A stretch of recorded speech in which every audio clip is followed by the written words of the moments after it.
Trending karon. Trending karon. O, gato po ka, Siron.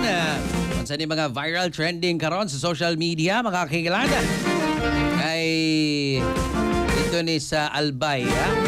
Abo, gikan sa pagbuto sa Bulkang Mayon. Kaligo man ni murag face powder so sa ka-vlogger mga higala po.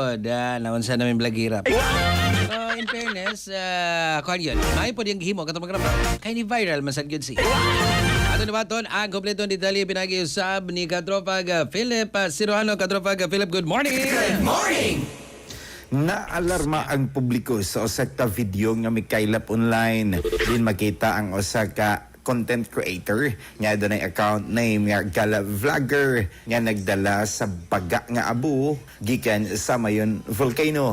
Ang video ko sa public plaza og duol sa munisipyo sa Ginubatan, Albay.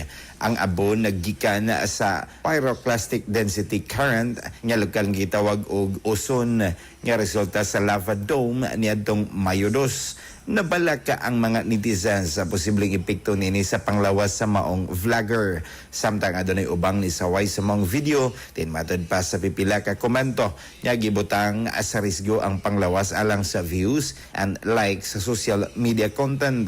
Kamu mga katropa, unsa inyong panahon kabahin niini.